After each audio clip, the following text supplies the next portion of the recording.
Alright guys, this wasn't supposed to be a fishing trip, but this is kind of the right tide for this place. So you know what, we'll give it a little shot. I think we're a little bit too early for the targeted species here.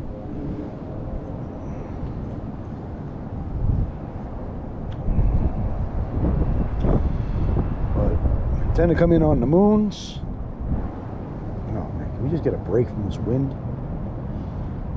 The moon is not for another 5 days. I don't know whether it's going to be this upcoming moon or the moon after that. It is a little colder than it's been the past few years. Hey, give it a shot a little bit.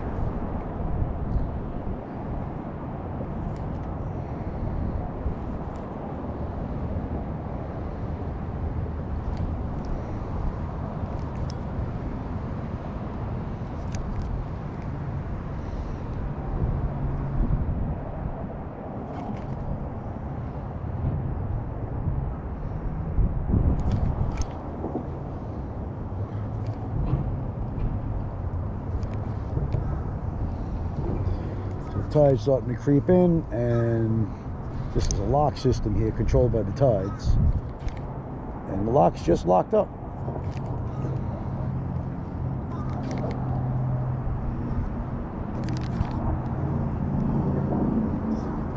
Seen bait here at night pretty thick. I haven't seen any today. Mostly small spearing and a lot of baby eels. And I think I got video of that seal that was down there.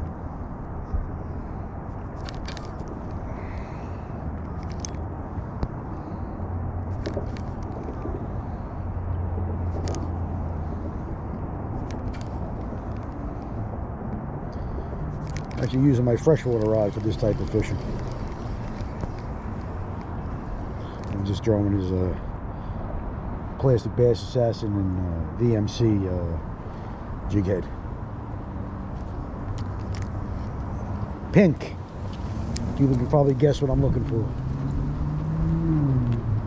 Like I said, I really think that I'm stretching it here.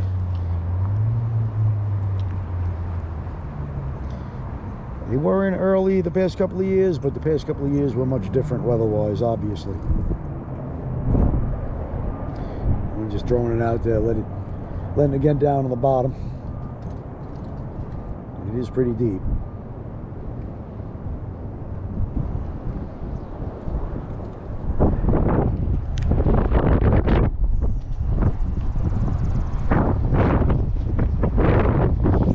I bought a net for this and I forgot it at home. Just got it.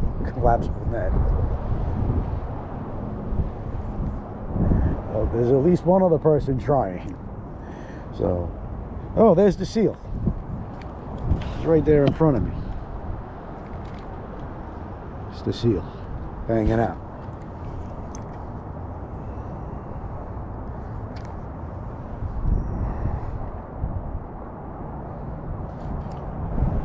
So I'm not the only one with hopes and aspirations and dreams here that these guys might be in there. There goes that, down goes Mr. Seal. Which is probably not going to help the fishing if there are fish here in the first place. Oh, it is April 7th? April 8th? Let me check just to be sure. April 8th. I said, I think we're a little bit too early on this, but hey, I wanted to get out and at least do a little bit of fishing today. I was planning on filming another video, and that video is just not going to work out with the wind, so it wasn't a fishing video.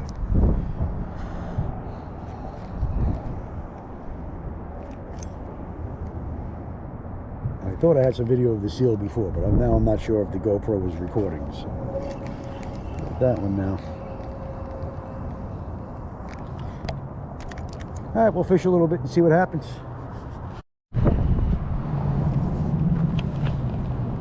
Alright guys, so the targeted fish is weakfish, and they tend to come in and they sneak in, especially through this canal on their way to the Conics to breed, and that's when early is when you get the big ones. So there's like a real tight window that these fish are in here, like 5 days. Like I said, it's usually on the moons. I decided to stop because I took a drive around and saw that the locks were about to close. The current slows down. When the locks are open, it's current pumps through here. Very tough to fish, at least for the weakfish anyway. But this is pushing it on how early we are here. So like I said, I'm not really expecting very much, but hey, we'll give it a shot. Like I said, you get some pretty nice ones early and then they're gone. They get into the Peconics and go spawn and they disappear, and then in the summertime you get those 16, 17-inch fish. But if you want something that possibly could be a double digit, it's definitely an early game.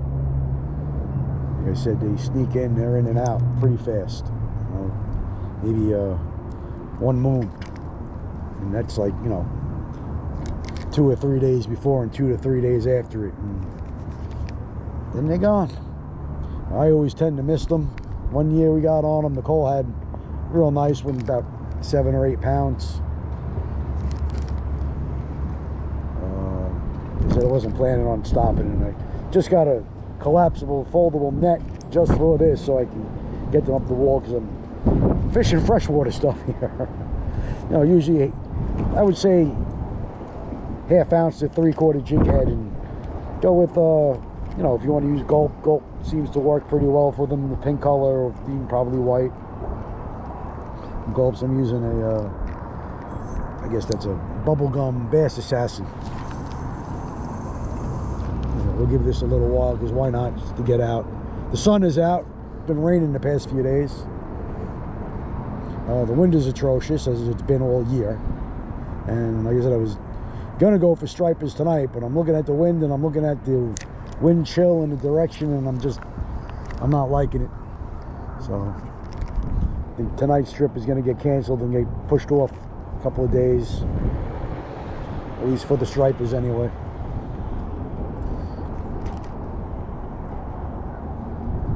I'm just casting it out, letting it sink, and just jigging it along the bottom.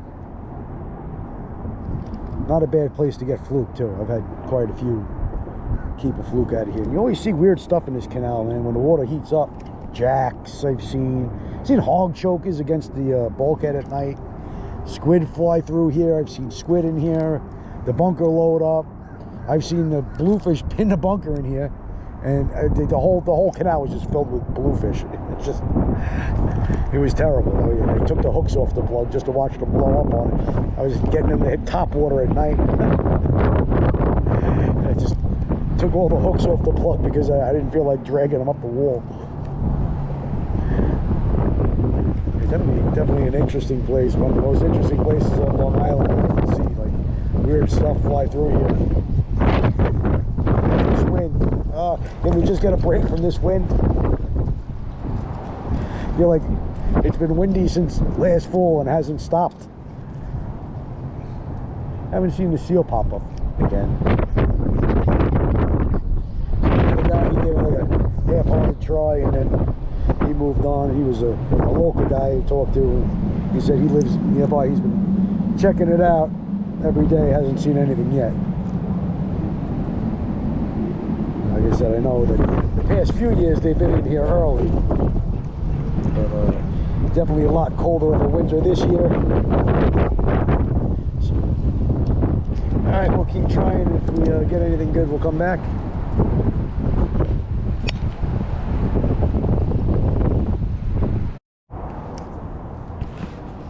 Hey guys, well, one more thing about this place is the bottom tends to be quite a bit sticky, so you're gonna come make sure you bring plenty of jig heads and tackle and leader and stuff, because you're gonna lose stuff here. There's definitely a lot of rubble on the bottom. Yeah, definitely gotta make sure you got plenty of extra stuff, which you have.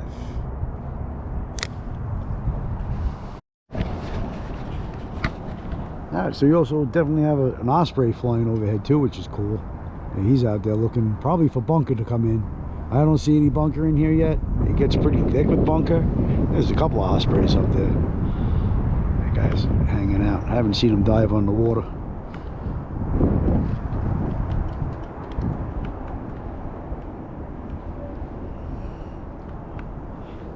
Can't see too well.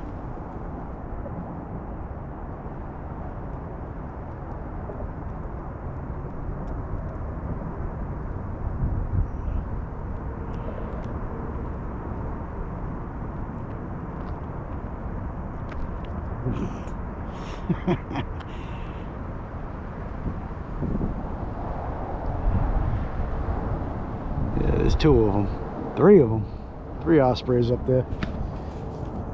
So they're looking for the bunker. Haven't seen the seal again in a bit. Cormorants are plenty. Not really seeing them dive down or pick up anything. A little bit too early.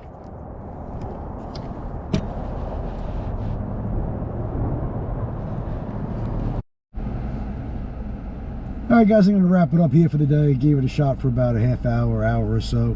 It's usually pretty decent, either the 20 minutes either side of when the gates open or close. When they open, the current flies through here, gets a little bit too difficult to fish. This cold weather's just zapping the crap out of these batteries. So yeah, again, just gave it a shot, and that's about it. A little bit too cold, a little bit too early, but we're gonna keep trying. I'll be back out here again, I'm sure, as we get closer to this moon. See if they show up, and on probably not at this moon, probably definitely the next. You can kind of figure out when the locks are gonna open and close here by going by the tide. They close on the incoming, so if you look up the tide for Shinnecock Inlet, it's usually about 2.5 hours after the tide starts there that the water starts moving back here and closes those locks. The locks operate by the tide, and then I'm going to open again 2.5 hours after the outgoing starts at the inlet. They'll open up here, and that's probably the better time, is right before they open. They don't call weakfish tide runners for no reason. They kind of run on that high tide. Usually the best time for them. So this is kind of closer to the low. And, it's about 6 hours apart, of course. Just like the rest of the tides. So, alright guys, if you like this video, do the YouTube things. Please, thank you. Thanks a lot for all the views I've been getting. And the channel grew quite a bit in the past couple of weeks. So, thanks guys again. And tight lines till next time.